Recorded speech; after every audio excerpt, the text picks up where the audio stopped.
All right. Okay. In this video, I'm going to talk a little bit about the background for the digital teaching assignment, and we're going to look at literacy as a social practice and what that kind of framework of literacy, how it kind of drives certain types of research and theories of literacy. And I want to give this a look at it both in the context of the assignment, and I also then want to share with you. I want to move to also looking at sort of some of the details of the assignment. So the first thing I want to do is I want to share with you that none of the theories that we're going to be working with for this assignment are going to be based on the science of reading, even though the science of reading is extremely important.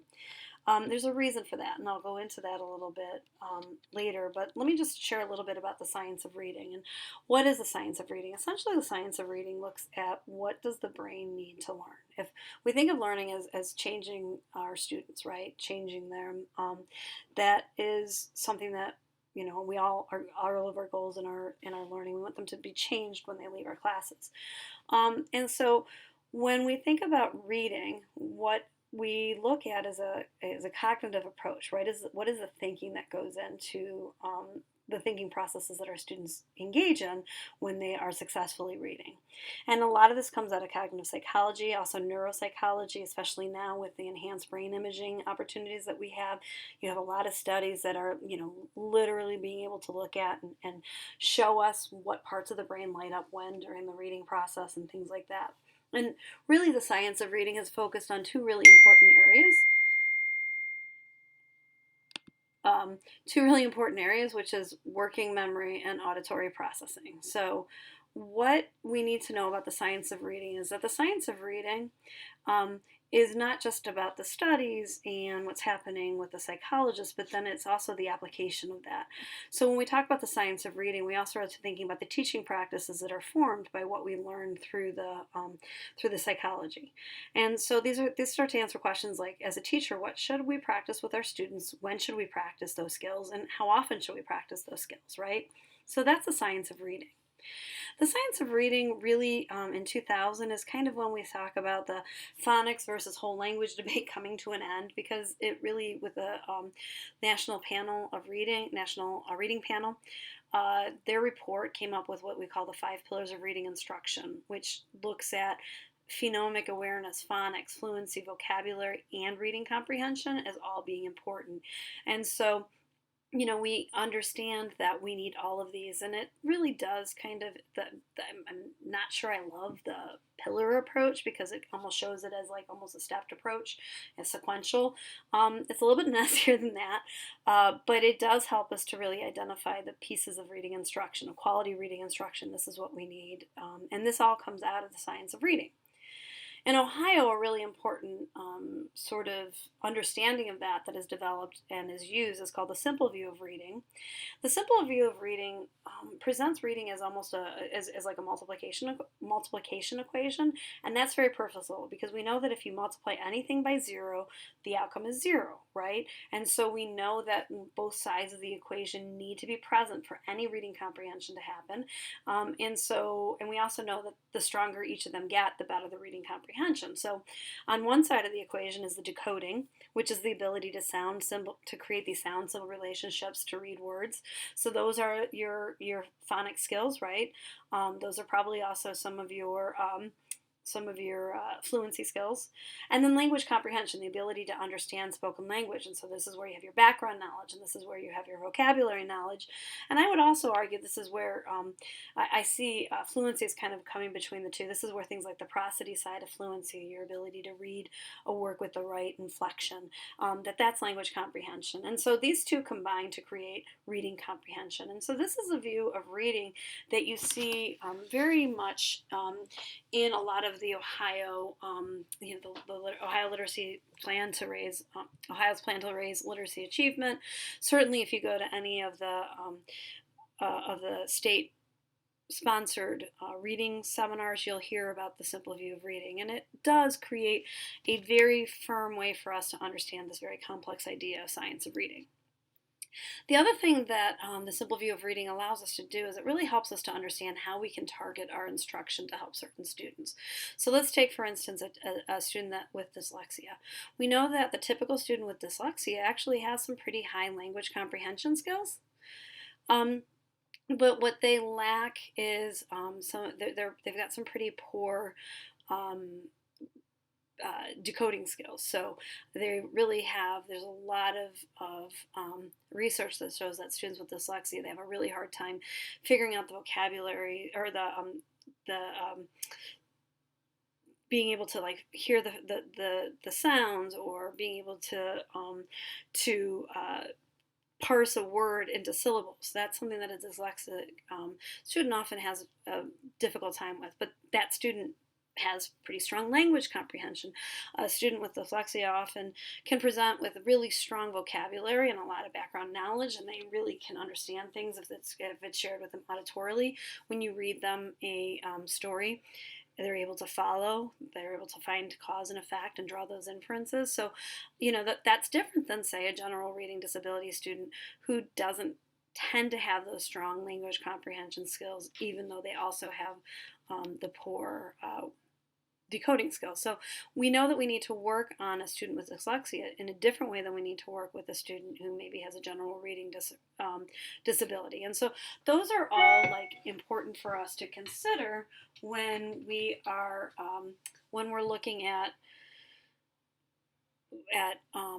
reading disabilities. And hyperlexia, if you want to know what that is, that's when your students are they have really exceptional reading ability at an early age, but they don't have the appropriate language and speech skills. So they're reading way beyond their ability to be able to comprehend something. So there are certain student or certain young readers that are really gifted at being able to decode.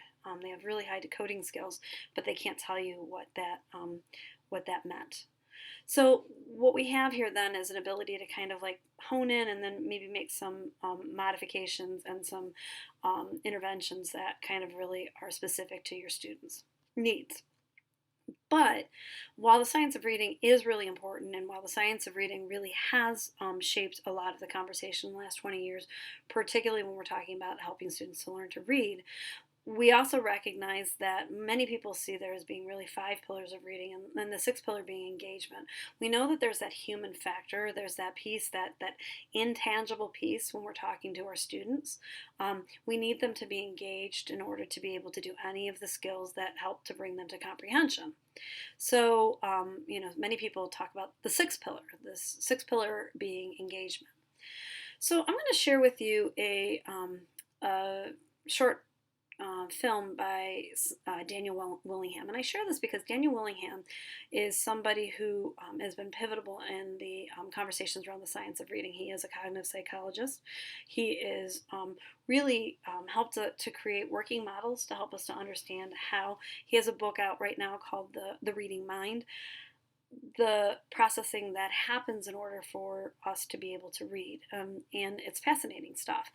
But I like this because he is the first one to share with us that the science of reading is part of what we need to know as teachers, but there are these other aspects of reading that we also need to attend to. So I'm going to share this, and then on the other side, we'll kind of get into a little bit more about the assignment itself. Oops, sorry. Didn't mean to do that. Okay.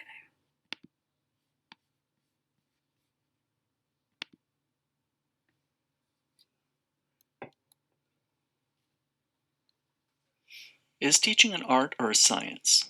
Well, I know more about science than art, so let me start with science. The whole enterprise in a science is to describe the natural world. In biology, it's living organisms. In chemistry, it's the composition of matter, so on. Education is different because the point there is not to describe the world as it is. The point is to change the world. You want education to change kids. They should know more and be able to do more after they've been to school. All right, so I'm already concluding that education is not a science, but can science help in any way? Sure. There are lots of professions that are not themselves sciences, but that use sciences. Think about medicine, or architecture, or civil engineering. And note that it's characteristic of these fields that you create something that's going to change the world, make it more like you want it to be. In medicine, you want fewer people to suffer from a disease, so you create a vaccine. In civil engineering, you want people to be able to cross a river at a certain point, so you create a bridge, so on. Okay, but how do these fields actually use science? Two ways.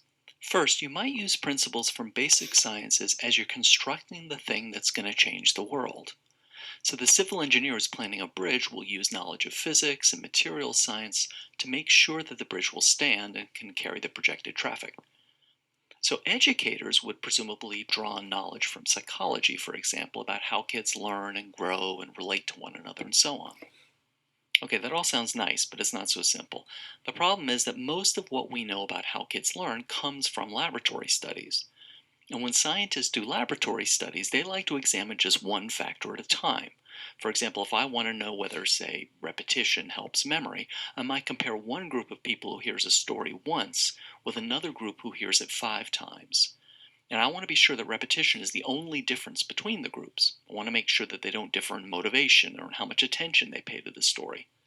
So I might pay everyone in my experiment to be sure that they're all motivated, and I might do the experiment in a quiet room to make sure that no one's distracted. It's probably old stuff for you. Scientists like things to be controlled. The problem is that classrooms are not controlled like laboratories are. So what I learn in the lab might translate perfectly well to the classroom, but it might not. So looking through scientific journals for findings that seem relevant to the classroom does have a big advantage. It's inexpensive because you don't have to do new research, but you really can't be sure that the science is actually going to be applicable.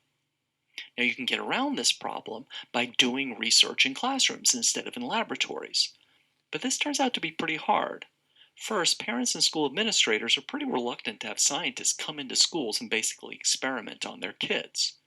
Second, it's much more costly to do this research.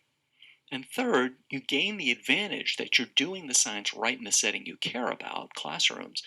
But as we said, classrooms vary a whole lot. So the odds that you'll actually find the effect that you're looking for, that really goes down. Okay, so that's the first method. Draw on science to inspire your practice. But wait a minute. The kinds of things we've been talking about here, building bridges, creating medicines, you can do that without any knowledge of the science that actually underlies what you're doing. For example, there are bridges still in use today that are well over 1,000 years old. They were built long before people had any formal knowledge of the physics that underlies their construction. Same's true in medicine. Quinine, for example, was used to treat malaria long before anyone understood how it worked. Now, if you didn't use science to build your bridge or pick your medicine, what did you use? Well, you administered a medicine, and if people got better, you stuck with that treatment. If people didn't, you tried something else. I'm sure you see the problem here. People use bloodletting, for example, as a treatment in cases where it certainly was not helping. And they did that for a very long time without seeming to notice that it wasn't helping. The problem there was that they weren't really being systematic enough in keeping track of whether or not the treatment was doing any good. And that's the basis of the second way that science can help in education. We have a lot of methods, statistical methods, methods of experimentation that were developed in the basic sciences that we can use to evaluate whether or not something's working. So, in the first method, you use what you know from basic sciences to inspire how you're going to build your bridge or design a lesson plan or whatever it is. In the second method, you start with the bridge, the lesson plan, and it's been inspired by whatever, and you use scientific methods to evaluate whether or not it's helping. So, those are the two basic methods by which fields like education can draw on basic sciences. But there's still an important distinction to be made here. When we talk about using science in education, people often draw an analogy to medicine. In medicine, we use basic science to tell us about how the body works, so in education, we can use basic science to tell us about how kids learn. But the analogy is flawed, I think, because in medicine, we expect that there's going to be one best treatment for strep throat. Bodies all work the same. But we shouldn't expect that there'll be one best way to teach reading that will be ideal for every child and for every teacher. Different kids' minds do have some things in common, but learning is just more complicated than that. Science is not going to tell a teacher exactly what to do in the classroom. All right, well, if that's true, what will science do for us? I think that what we know about how kids learn and develop and interact and so forth can suggest boundary conditions. I mean by that things that, if you ignore them, will likely lead to trouble. For example, suppose you think that someone could acquire a skill without any practice at all. That's just probably not going to work. Providing practice for a skill is a boundary condition. Another example, most kids benefit, and benefit a lot, from explicit instruction in letter sound correspondences when they're learning to read. So providing that instruction is another boundary condition. Notice that this doesn't tell you how to implement practice or how to implement teaching letter sound correspondences. It just says that those things have to happen. So I call these must-have principles. In addition, sometimes scientific results suggest more specific ways that you can implement those must-haves. For example, psychologists know a whole lot about the most efficient way to time when practice should happen so that you get the most bang for your buck. I call these could-dos, things that you could do that will probably help with achieving one of the must-have principles. So let me offer a different analogy. Rather than education is like medicine, let's say education is like architecture. In architecture, there's certain must-haves. An architect must respect the laws of physics, the properties of the materials at hand, or the house that she designs is going to fall down. Likewise, there are standard rules of thumb and techniques to ensure that these principles are being met. If you want to put a window in the middle of a brick wall, there are standard ways that you can ensure that the wall won't collapse in the space created by the window. Those would be the could-dos in architecture. But notice the must-haves and the could-dos don't tell you what the house is going to look like. The must-haves are boundary conditions within which there's a huge amount of room for variation, and the could-dos are tools that you could use to help you get there, but you don't have to use them if you don't want to, as long as you respect the must-haves. So, is teaching an art or a science? Well, it's definitely not a science. I've sort of skirted the art issue, but if you take art to mean something that's wholly beyond analysis, I'd say it's not an art either. I'm arguing that teaching is somewhere in between. Like an architect, a good teacher knows some fundamental findings from science, but then also uses creativity and ingenuity to go beyond any strictures that science can offer, to create something wholly original, functional, and enduring.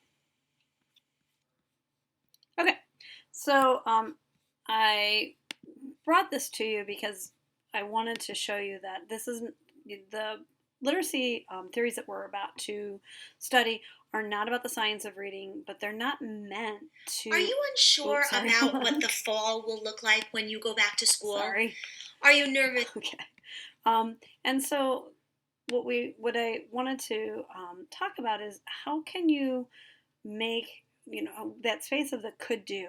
What does the teacher need to consider when they're looking at the could do's, when they're considering their own teaching, their own context, their own students? And so this is where we turn to the theories that look at literacy as a social practice.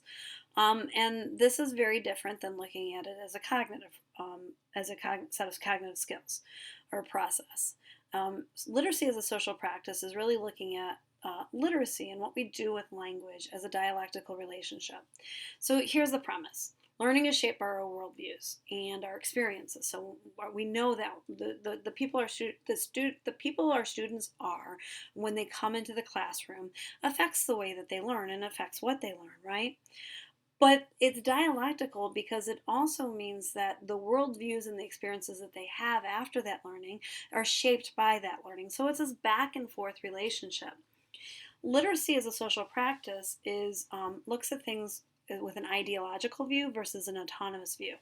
I would argue that the science of reading really does look at it as an autonomous view. It looks at reading and literacy as a discrete set of skills. Good, important. We need to understand that. It gives us a great appreciation for the complexity of the literacy practices that we're asking of our students. But when we move into literacy as a social practice, what we're looking at then is how our students' literacy is shaped by a particular context, by economic and political context, by cultural context. It looks at the social practices of literacy as being as being ideological, sort of firmly rooted in our views. So this means, and I have this picture here because it's actually from my philosopher, but it's this idea that it's this back and forth. There's this constant back and forth. Learning is shaped by us, and we're shaped by our learning, and that is a very complex view of literacy, much different than the view that the science of reading offers. where it is complex. It's amazing what the brain is capable of, but it's also very discrete. Whereas this is much messier. I guess messier is better word than complex, if you would. So one of the things we want to talk about is our use of language. Generally, when we talk about discourse, we probably usually mean words, right? We're going to discourse, we're going to talk about it. But the reality is that people who view literacy as a social practice kind of think of discourse as in a big D and a little d. Big discourse are sort of organized ways of acting and being. And so these are kind of really set up by context. So, like, for instance, there's an expectation that when you're in a classroom, you're going to raise your hand. That would be considered a big D discourse, a big D organized way of acting and being. Versus the little d, which is things like the enaction, reproduction, and transformation of the discourse in everyday life. So what does it look like in your classroom? I was a very, I would say I was a very casual, or I don't know, more lax sounds bad, but I did not have a really strict classroom. So the enaction and reproduction and transformation of that big D discourse, you raise your hands when you're talking to, in my classroom, probably looked a little bit different. Students would share quite freely and maybe get some teasing back from me if they were cutting other students off. And so it's that idea that that little discourse is different. It's what it looks like in everyday life, and we know that there are expectations. Like, for instance, you sign an email with a salutation at the end, but the big D, that's the big D, but the little d, what salutation you choose probably depends on who you are writing that email to. So you may be more formal in a formal email asking about a job opening, and more personal, and maybe even forego it, just say hugs mom or something like that if it's a more personal email. So the both of the discourses are mediated through language. So language plays a role both in helping us to understand these like big organized ways of acting and being that are expected by us, and then D, the little ones, those personalized ways that we enact those expectations in any given situation. So what then do the literacy theories that we're going to look at when our literacy theories look at literacy as a social practice? It's that how our context changes the big D and little d discourses.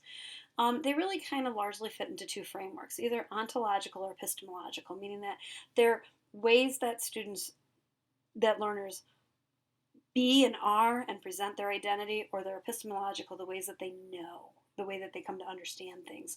And so it looks at these things that shape our understandings and the role that language plays in those understandings. So these are really important when we talk about social practice literacy theories, okay?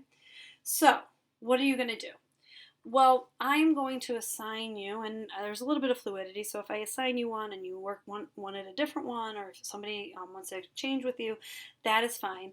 But you are going to be looking at one of these theories that looks at literacy and more as a social practice. So that's new literacy studies, critical literacies, multimodal and artifactual literacies, space play literacy, and reframing sociocultural theory. I will say that the space and play literacy, that's only going to be for the people in the early literacy strands for the course, okay? You do not have to purchase, because I'm going to provide you each with a professional publication that does a nice job of sort of giving you background on your theory. But if you want, there is also a book called Making Literacy Real by Larson and Marsh, which you can use as a resource, and I gave you the corresponding chapters depending on, so if you're assigned one of these literacy theories, this is the chapter that you can look at if you get that book. So what you're going to do is you're going to actually teach your theory. I know that in a 7-week class, we can't, in 6 weeks in the summer, we certainly can't know and go through every single theory, realistically, or in a way that's I'm going to lose your engagement, right? I'm going to lose that 6th pillar myself. So I'm going to ask you to teach each other this theory. So what that means is, the theory that you have, you're going to have to do some research. You're going to have to do the reading, and then maybe you're going to have to go out and find some more information. But you're going to give the historical foundation. So you're going to talk about 2 to 4 theorists or related theories that are, a lot of these theories are almost umbrella terms that a lot of smaller theories come out of. So For instance, the transactional theory.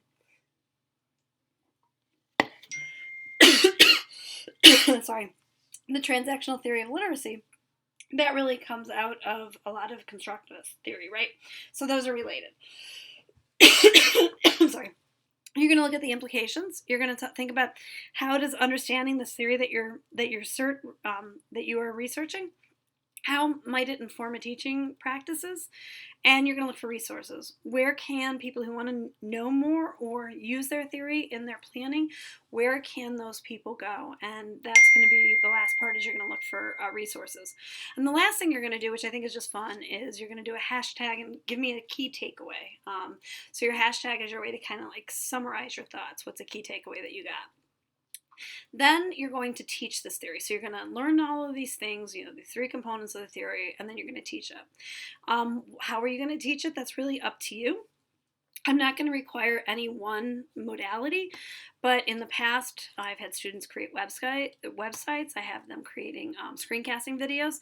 I've had them creating Google and sharing Google Slides or PowerPoints. You want to be careful because you're going to share this through Leo. So you want to consider uploading limitations when you share it to Leo. One of the things that works very well is if you host it on the internet. If you do web hosting, like for instance, if you did a screencast, you host it on YouTube and just share the YouTube link because it's screening there. Websites really do a nice job.